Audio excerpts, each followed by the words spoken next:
El silencio dentro de esa sala me oprimía las costillas como un peso físico.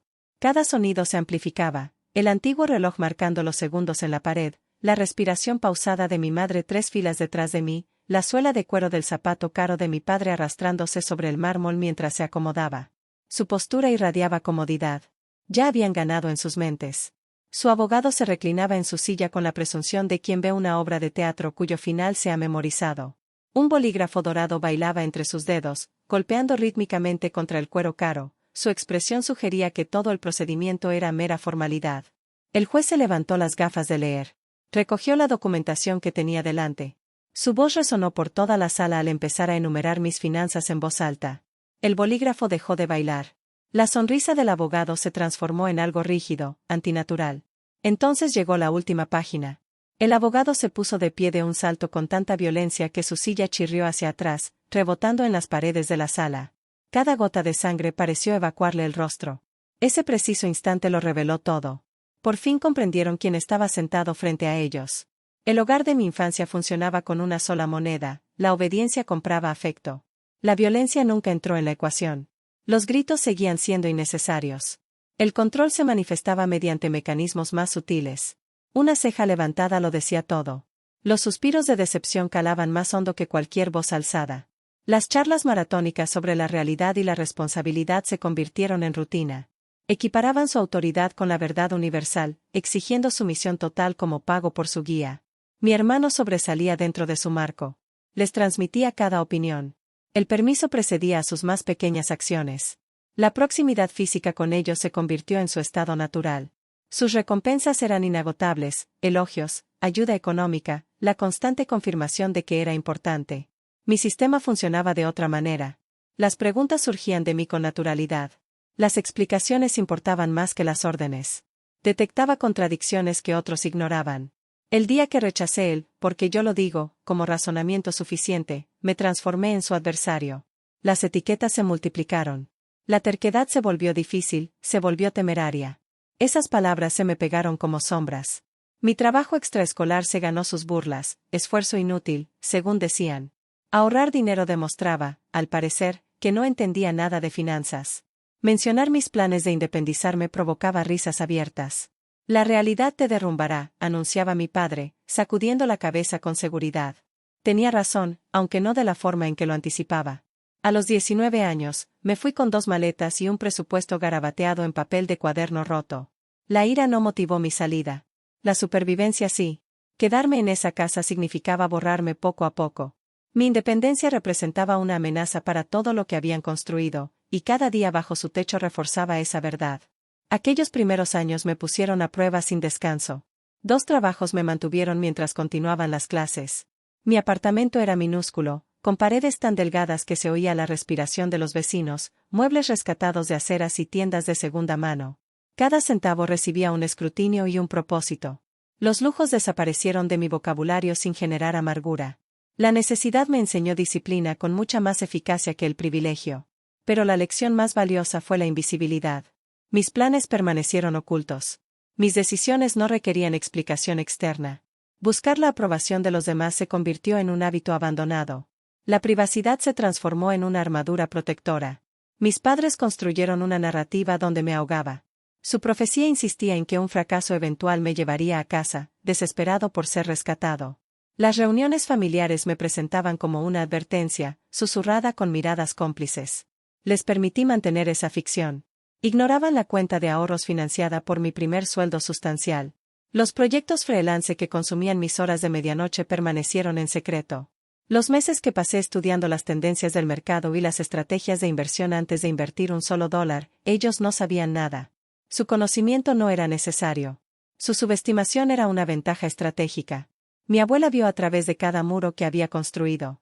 Se dio cuenta de mi atención, en lugar de expresar mis pensamientos. Me observó observando a la gente, absorbiendo sus patrones, archivando información que otros descartaban.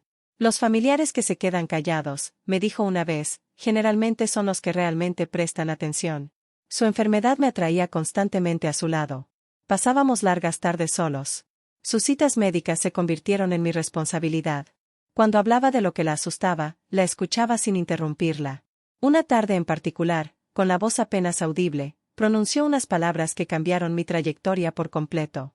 Habrá peleas por lo que dejo atrás, dijo, e intentarán controlarte para reclamarlo. No fue una especulación. Fue una preparación. Juntos elaboramos un plan metódico, legalmente infalible y exhaustivo. Meses antes de su muerte, trabajamos con un abogado para proteger sus bienes y garantizar que sus intenciones no pudieran ser manipuladas ni cuestionadas. Su confianza en mí no fue exigida ni asumida. Me la había ganado con mi presencia constante y mi cariño genuino. Su testamento me lo dejó todo a mí. No a mis padres. Ni a mi hermano. A mí. La lectura de ese testamento dejó sin aliento a la habitación. Las miradas de mis padres se encontraron entre sí, no conmigo. La comprensión me inundó como agua helada. Había violado un código tácito que nunca acepté seguir. Al principio mantuvieron su fachada. Mi madre me llamaba a diario, con la voz cargada de preocupación fingida, preguntándome si la responsabilidad me abrumaba. Mi padre sugería reuniones para hablar sobre la situación. Su amabilidad parecía calculada, frágil, como si se acercaran a un animal asustado. Luego vinieron las propuestas disfrazadas de sabiduría. Tanto dinero conlleva peligro, advirtió mi madre. Podrías cometer errores irreversibles, añadió mi padre. Deja que nos encarguemos de ello temporalmente, hasta que estés listo. Mi cortés negativa fue como un detonante. Las voces amables se desvanecieron al instante. Las preguntas se convirtieron en acusaciones. La preocupación se transformó en ataques a mi persona. Inventaron cada sacrificio que supuestamente habían hecho por mí. Insinuaciones de ingratitud salpicaban cada conversación. Replantearon mi independencia como una traición a los lazos familiares. Tras mi segunda negativa, la farsa desapareció por completo. 2 semanas después, llegaron los documentos judiciales a mi puerta. No se trataba de una solicitud de asesoramiento financiero. Solicitaban a un juez que me declarara mentalmente incompetente en materia financiera. Sus afirmaciones me pintaban como imprudente, emocionalmente inestable e incapaz de administrar mi herencia. Querían el control legal sobre mis cuentas bancarias, mi vehículo e incluso mi apartamento, propiedad adquirida íntegramente con ingresos que había generado de forma independiente. Sus mentiras fueron descaradas. Afirmaron que el dinero de la familia había financiado la compra de mi casa. Esa mentira en particular dolió más que todo lo demás junto. Leí su petición despacio, con las manos completamente firmes. No se me saltaron las lágrimas. Nunca se me pasó por la cabeza llamarlos. En cambio, llegó la claridad. Esto trascendía el dinero. Se trataba de dominio. Necesitaban castigarme por irme, por prosperar sin ellos, por demostrar que no necesitaba su permiso para existir. Y el miedo finalmente me había abandonado. La verdadera venganza no es furia explosiva. Es paciencia refinada hasta alcanzar la precisión táctica. Contraté a una abogada cuya reputación priorizaba la preparación meticulosa sobre la actuación teatral. Le entregué documentación organizada de años, cada talón de pago, cada recibo, cada registro de inversión, cada expediente legal. Me escuchó atentamente. Cuando terminé mi explicación, dijo, «Creen que te entienden. Esa suposición los destruirá». Su evaluación fue perfecta. Años antes, cuando la salud de mi abuela se deterioró, ya había creado protecciones adicionales. Tras su muerte, amplié esas medidas. Se estableció un fideicomiso, discreto, legal y exhaustivo, que separaba su herencia de mis bienes personales. Para cuando mis padres presentaron su solicitud, la puerta que intentaban derribar ya estaba sellada desde dentro. Simplemente aún no la habían descubierto. Llegó el día de la audiencia. Mis padres llegaron temprano, con ropa elegida a propósito, tonos pastel suaves, cortes respetables y una presentación discreta. Su abogado intercambió cálidas palabras con el juez como si el resultado ya estuviera decidido. Entrée solo. Su abogado abrió la conversación. Me retrató como una persona impulsiva, rebelde y emocionalmente inmadura. Mi independencia se convirtió en evidencia de inestabilidad en su narrativa. Mi negativa a ceder el control demostró irresponsabilidad en su lógica retorcida. Mi madre lloró en el momento justo. Mi padre soltó suspiros teatrales, encarnando al padre exhausto que soporta una carga insoportable. Entonces el juez solicitó los registros financieros, y la realidad que habían construido empezó a desmoronarse. El juez leyó metódicamente. Cuentas de ahorros anteriores a la herencia.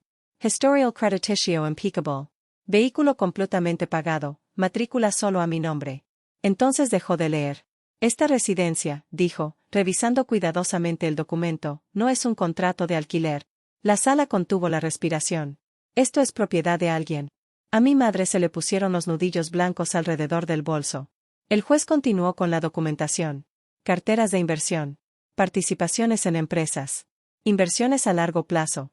La confianza del abogado se desvanecía visiblemente con cada revelación. Cuando el juez llegó a la documentación del fideicomiso, se detuvo por completo. Este fideicomiso, dijo con deliberada cautela, se constituyó antes del fallecimiento del difunto. Su mirada se encontró con la mía. Y fue creado por el demandado. Me puse de pie. Correcto, su señoría.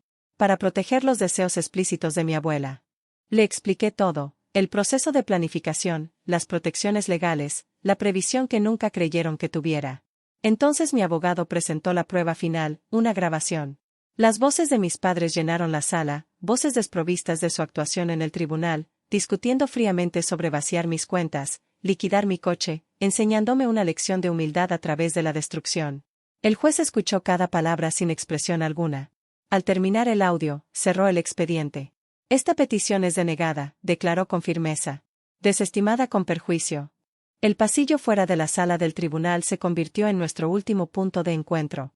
Mis padres finalmente me miraron directamente. No había ira en sus expresiones. Incomprensión. No se trataba de hacerte daño, dije con voz tranquila. Se trataba de proteger lo que no te ganaste y que no tenías derecho a controlar. No ofrecieron respuesta. No existían palabras que pudieran salvar ese abismo.